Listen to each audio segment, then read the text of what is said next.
this track.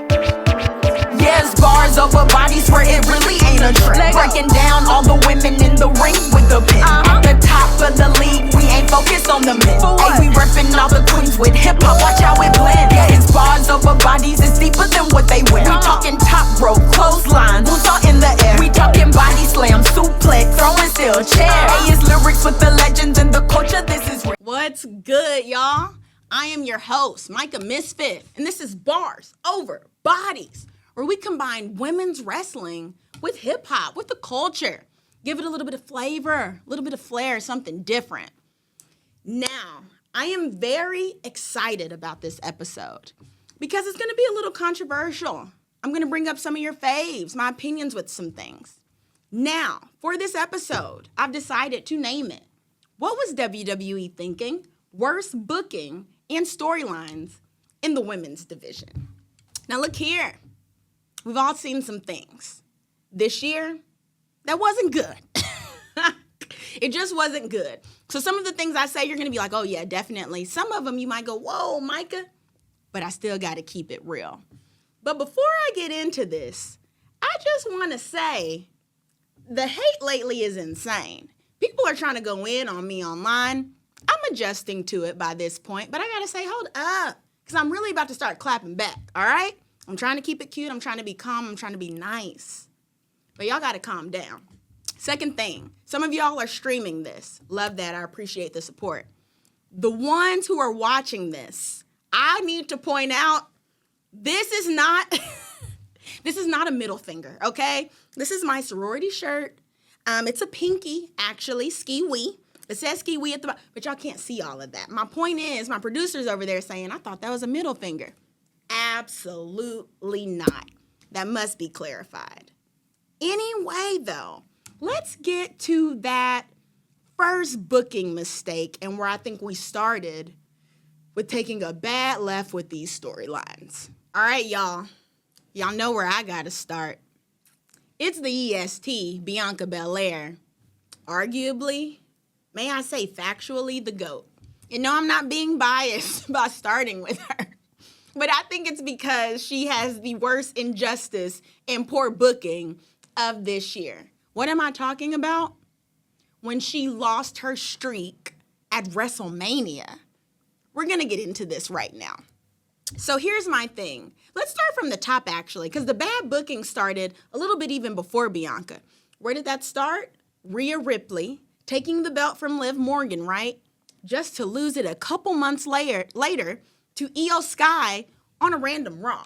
Am I mad that it's a random Raw? No, it keeps it interesting. It keeps it, we're engaged, right?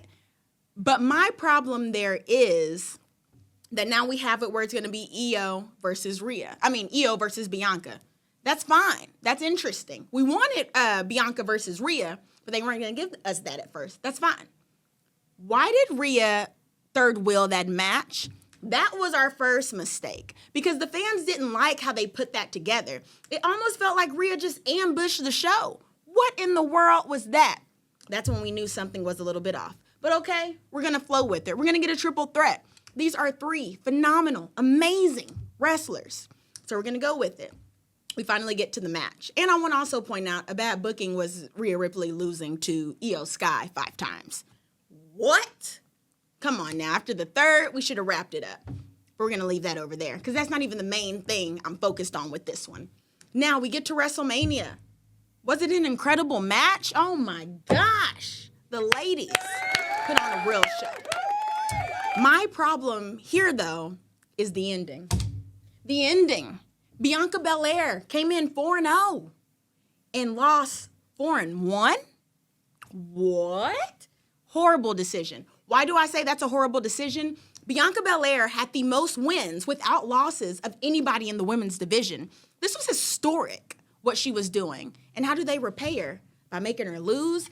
And Triple H couldn't make it where, okay, Bianca lost, but at least we could say she's never been pinned, technically, at WrestleMania. She ate the pin. Bianca ate the pin from Io when, poetically, it should have been Rhea, right? Now, I've heard arguments, well, that was going to solidify Io as a true champion because she'd already pinned Rhea so many times, so she has to pin Bianca. Wrong answer. I'm not accepting that. That to me is the worst booking mistake of the year. Making Bianca Belair, the EST, lose her streak. How's she the EST now? You can't spell WrestleMania without the EST, but now we can. Because they done made her a loser. She don't have no streak. Guess what? You can spell WrestleMania without the EST. Is this personal for me? No, I'm being objective. Okay, maybe slightly. But I just think that was terrible. After that, it all went downhill with Bianca. And that's when she injured her finger. I mean, she's been gone so long, I'm starting to think she done lost the whole hand. Respectfully. But yeah, that was a terrible decision to make Bianca Belair end a streak. And we're going to even take it further.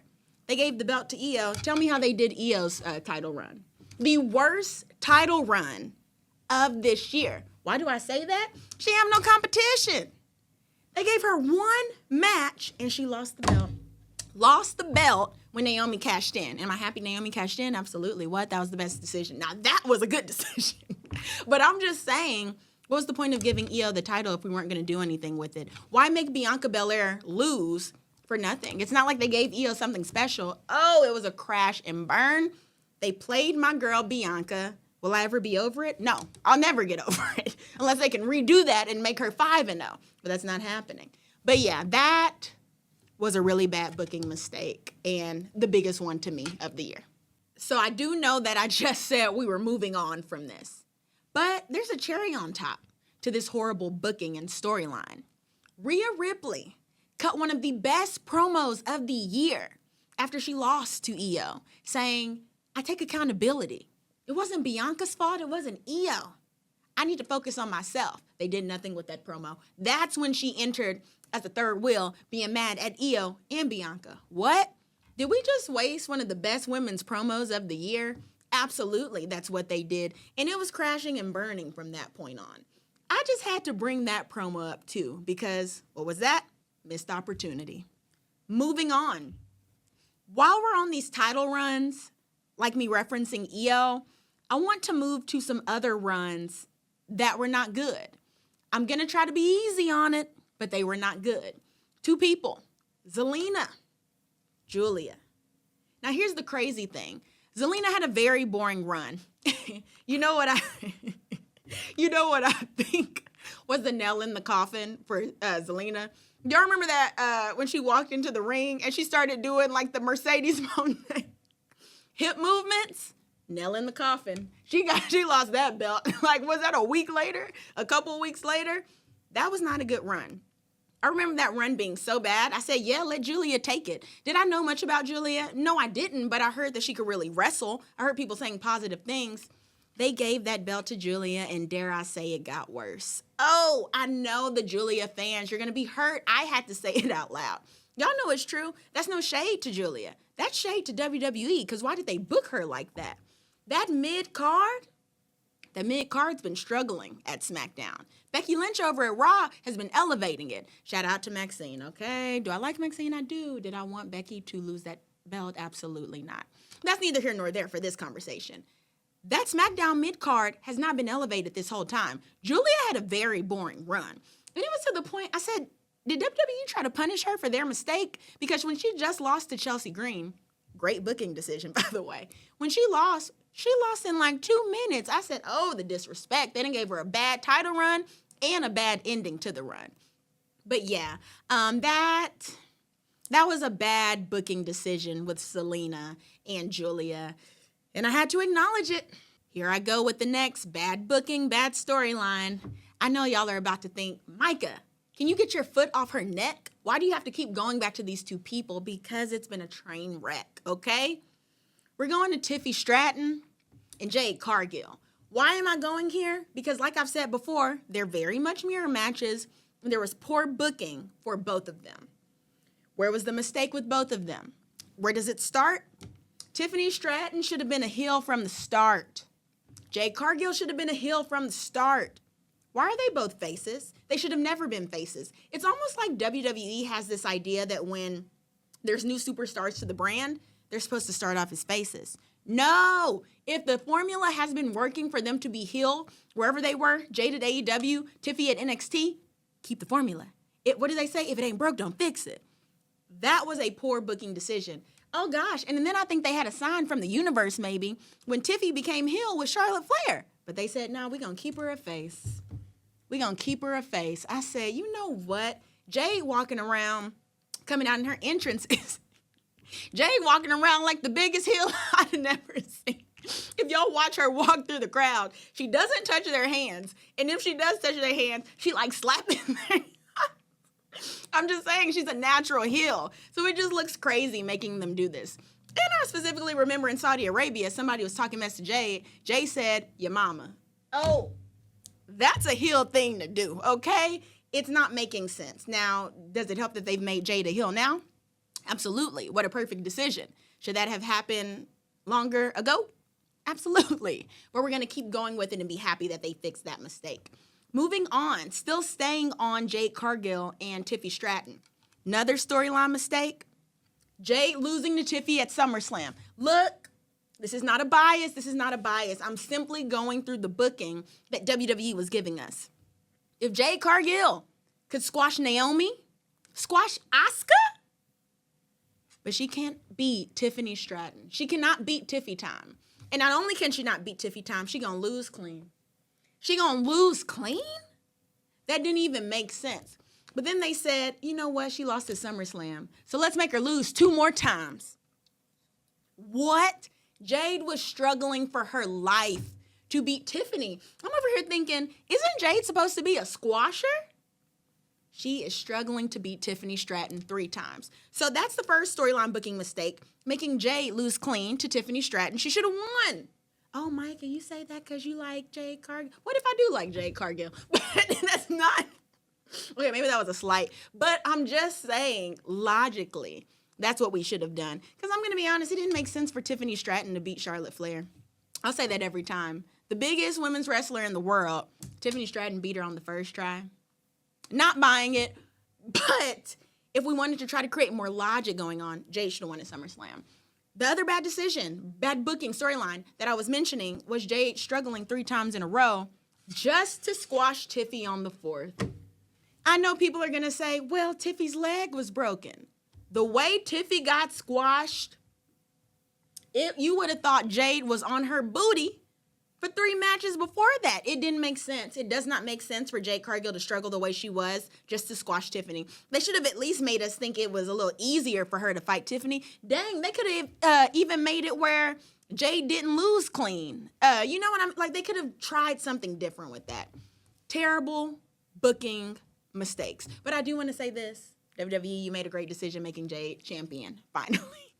I don't want to make y'all mad and y'all say, you know what? She's talking all this mess. We're going to take the belt from Jade. Don't do that, okay? I'm easing up. We're going to even move on from talking about Tiffy time, okay?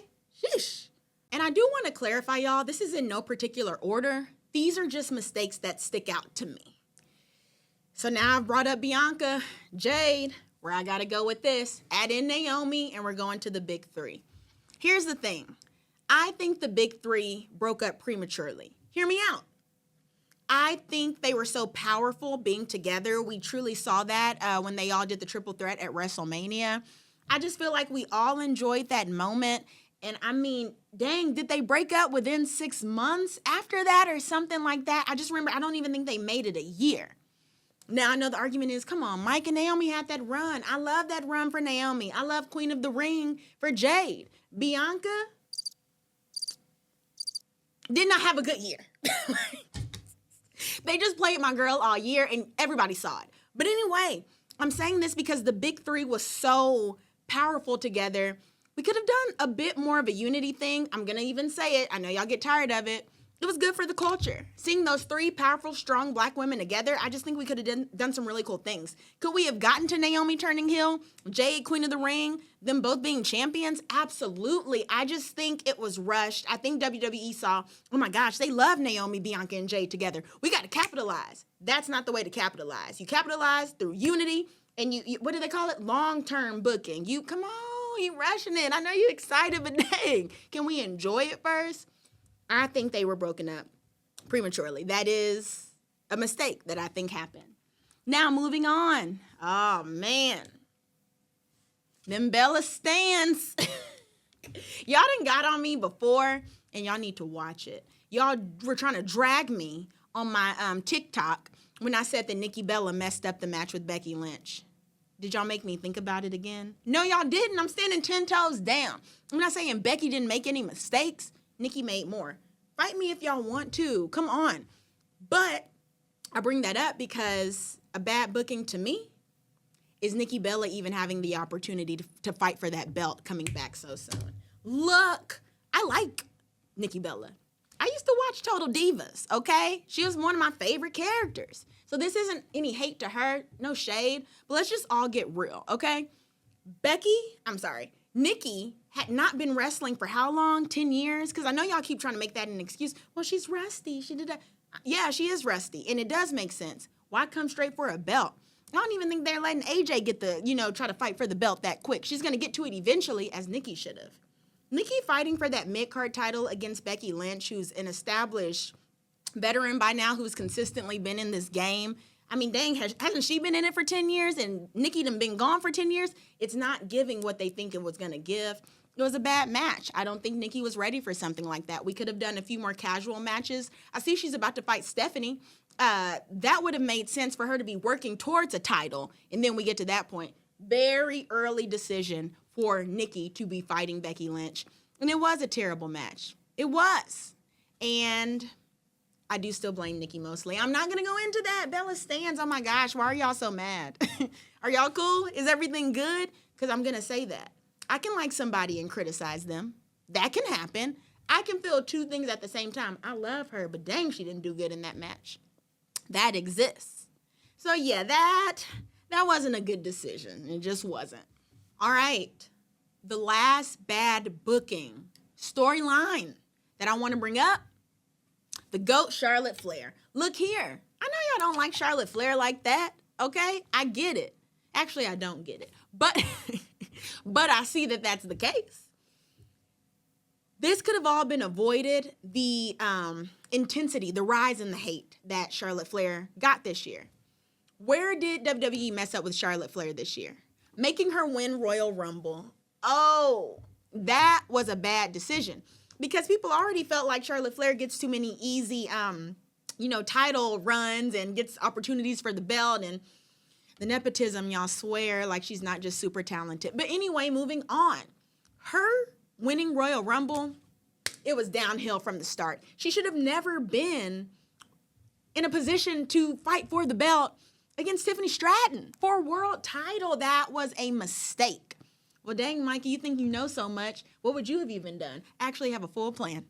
What I would have done is move her to the mid-card. She should have lost at Royal Rumble, and she could have went on a losing streak. We could have been like, oh, my gosh, Charlotte done hurt her leg. She's just not the same. They would have seen her go down a few notches. Would have looked like she was humble.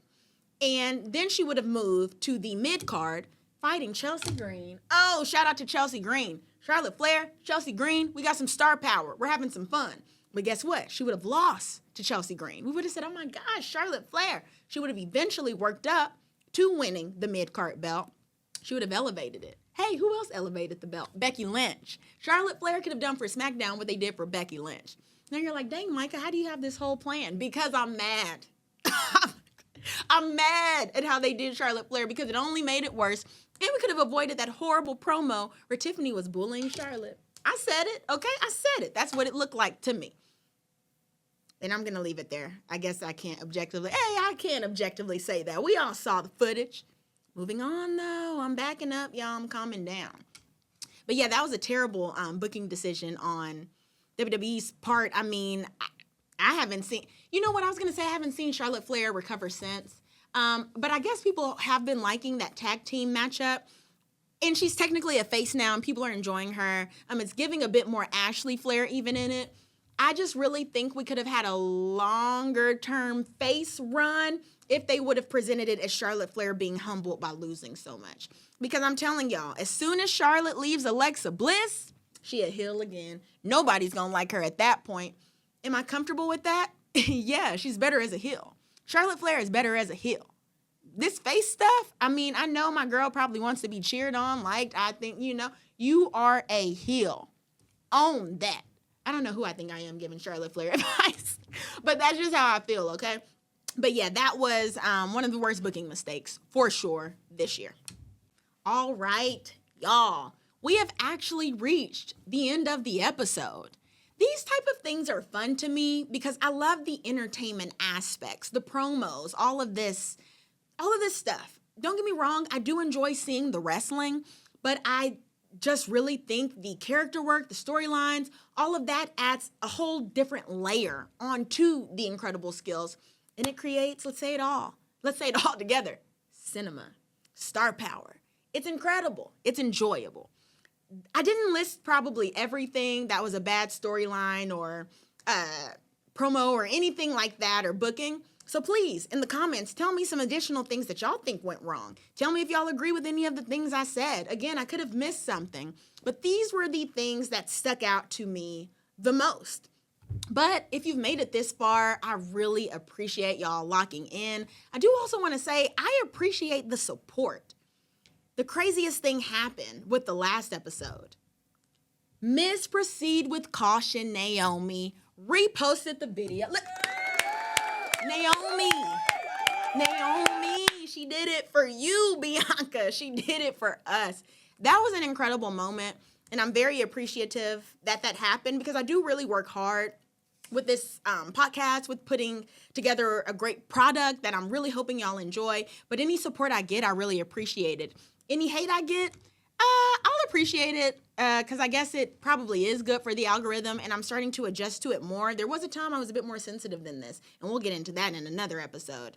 But overall, the love does outweigh the hate, and I'm very grateful.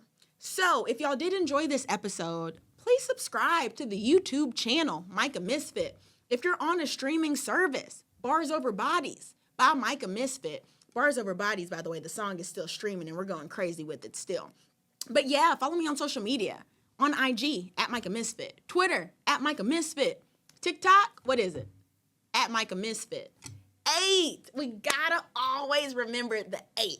But yes, y'all, I really appreciate y'all tuning in. I'm so excited to keep putting out episodes for y'all. I enjoy the conversation. Keep talking to me. Like, comment, all of it.